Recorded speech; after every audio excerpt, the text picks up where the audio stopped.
Well, he often said he wanted to explode all over me. He finally did. Are you ready for some outrageous moments from Family Guy? In this video, we'll show you 10 times the show crossed the line and shocked us all. You won't believe what they did in these episodes. Number 10. Peter wants to marry Chris. You take me out of your will, I'm taking you out of mine. Peter, that wasn't your will. That was your birth certificate. Oh, no. There's no light. There's only fire. Peter has always neglected his son Chris, but when he learns that Chris is the sole beneficiary of the Pewter-Schmidt fortune, he suddenly becomes eager to bond with him. Hey, there he is. Oh, boy, hot dogs and Nintendo, huh, Chris? Dad, what are you doing? What's going on? Good one, Chris. Good one. In the episode Fresh Air, Peter reveals his ulterior motive. He wants to marry his son and inherit the money. He devises a twisted scheme to seduce Chris and make him his bride.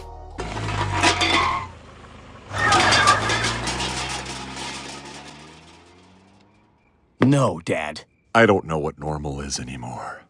To impress Chris, Peter commits a heinous act. He murders a young boy and uses Lois's ring to pop the question. Chris, who is starved for his father's attention, agrees to the incestuous marriage. However, Lois intervenes and stops the wedding before Peter and Chris can seal their unholy union. It's about a man marrying his son. It's not normal. Peter? Peter Griffin? Oh, God. Is everyone from your past here to walk you down the aisle? Number 9. Meg resigns herself to her family's mistreatment. Is this coming from my role model mother? The shoplifter, the drug addict, the porn star, the whore who let Gene Simmons and Bill Clinton go to town on her? Seahorse Seashell Party may seem like a pointless episode, but it reveals a shocking truth about Meg's role in the family. After enduring years of abuse, Meg finally snaps and tells her family how she really feels. And when you're not terrorizing the community with your impulsive escapades, you're being a total jerk to your family. You shove your daughter's face in your ass and you fart on it. Her words hit hard and her family starts to question themselves, feeling guilty and blaming each other. You shut up, all of yous. I didn't ask to be in this family. But instead of standing up for herself, Meg decides to sacrifice her happiness for the sake of her family. It's an important piece that maybe it's just my lot in life to provide. Maybe if I feel bad, they don't have to. She talks to Brian and says that her family needs a punching bag to cope with their problems. This is clearly a lie, as shown by other episodes of Family Guy, but Brian agrees with her and praises her for being noble. None of you have done anything wrong. I took all my problems out on you guys, and that wasn't fair. Oh, so this was all about you. It wasn't about us. Yeah. Number 8. Stewie is pregnant. We're going to have a baby. I say, this is my best idea since I robbed a Joseph A. bank. 3 suits for $99? Take me to jail. In the episode Stewie is on Santa, Stewie feels lonely and neglected by his best friend Brian, who has been spending more time with other people. Desperate to rekindle their bond, Stewie decides to use a device that allows him to impregnate himself with Brian's DNA. Goodbye, body. You're gonna watch me get pregnant. I want to look at you when it happens. Yeah, you watch me, bitch. However, this bizarre plan backfires when Stewie realizes the horrors of pregnancy and childbirth, as well as the challenges of raising a litter of half-human, half-dog babies.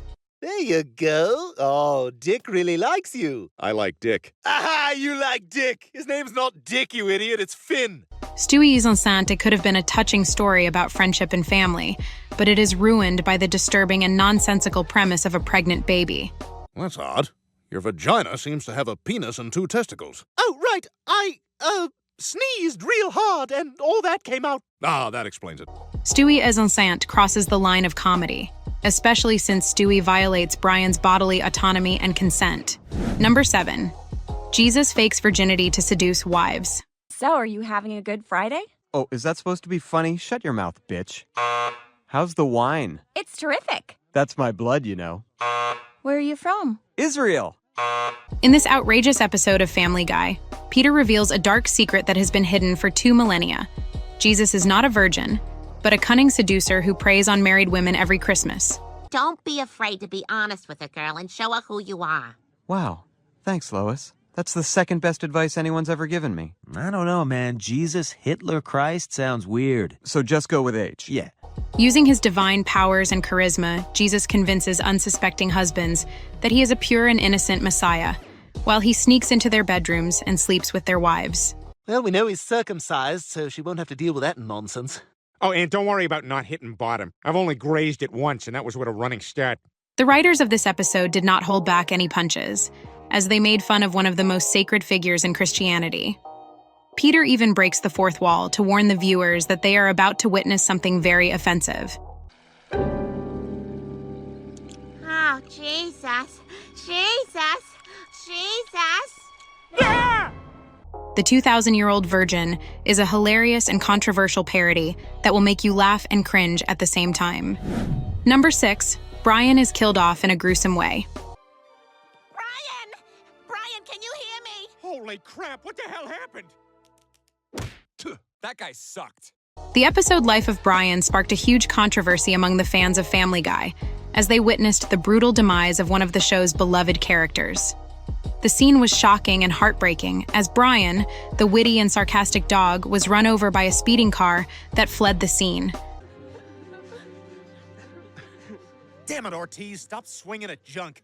But what was even more appalling was how quickly the Griffin family moved on from their loss and adopted a new dog, Vinny, who had a completely different personality and voice. How about I call you Hat Boy? Hell yeah! Lower your voice, Chris. It's Hat Boy, bitch! Brian's death seemed to be a cheap stunt to boost the ratings and generate buzz, especially when he was brought back to life by Stewie's time machine just 2 episodes later. Pretty awesome guy. Oh, pretty awesome guy. Why don't you marry him, huh? All right, game on! Stu S.A. Stu S.A. Stu S.A.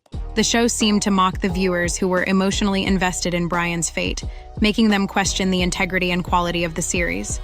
Number 5, Chris and Peter battle for Herbert's deviant love. I'm Peter, sir. You're big for your age, ain't you, Petey? Yeah, doctor says I eat too much candy.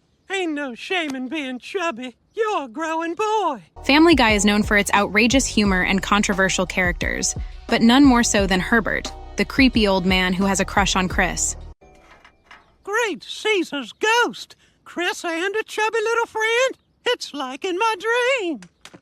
In the episode Con Heiress, Herbert's perversion reaches new heights when he mistakes Peter for a young boy and falls in love with him.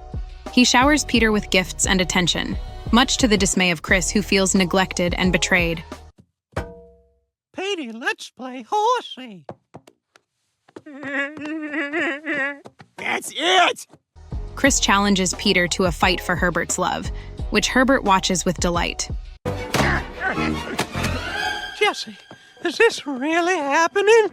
However, when Herbert discovers that Peter is actually a grown man, he is horrified and disgusted.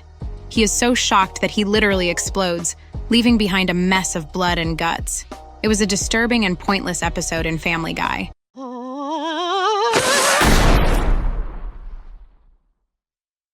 Well, he often said he wanted to explode all over me. He finally did.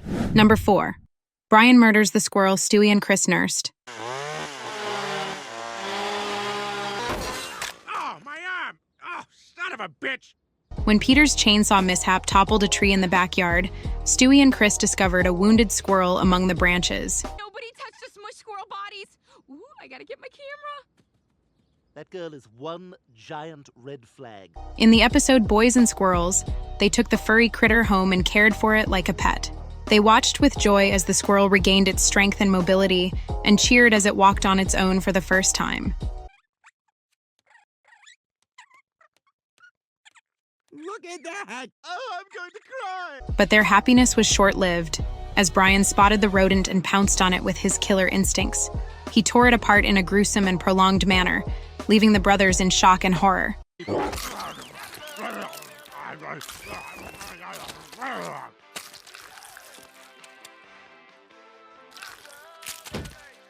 Instead of holding Brian accountable, they turned their anger and grief on each other, accusing the other of failing to safeguard their beloved squirrel. You knew there was a dog in the house. He's practically your best friend. Or maybe even more than that. You shut your damn mouth! Number 3, Brian stabs Quagmire in the back. This has to be the stupidest thing you've ever done! No, Brian, the stupidest thing I ever did was turn the bubbles off in a hot tub. Yeah, party! Ew, bath with friends. When Peter's reckless prank left Brian with a disfigured face, his family turned their backs on him and refused to pay for his surgery.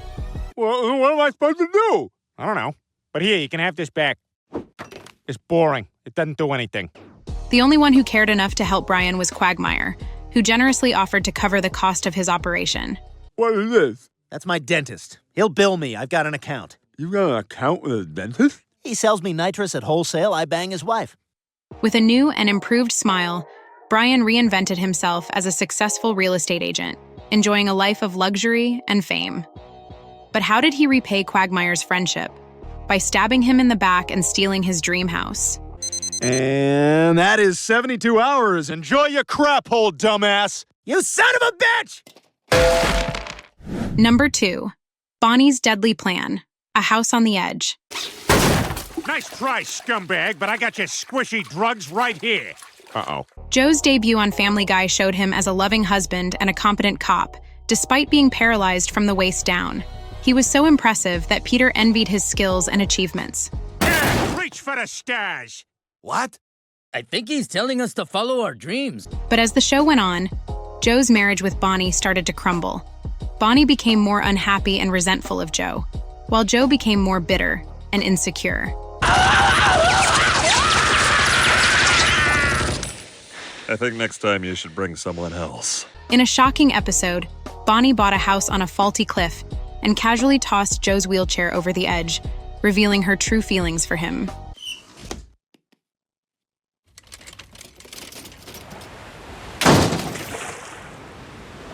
I'll take it. Number 1. The family hid Stewie's head injury. Well, I'm off to buy imaginary groceries. In the episode Brian Griffin's House of Pain, the Griffin family demonstrates their utter disregard for Stewie's well-being. A freak accident caused by Meg and Chris leaves Stewie with a gruesome head wound that reveals his brain. What do we do? Is he breathing? It looks like it. That's a good sign, right?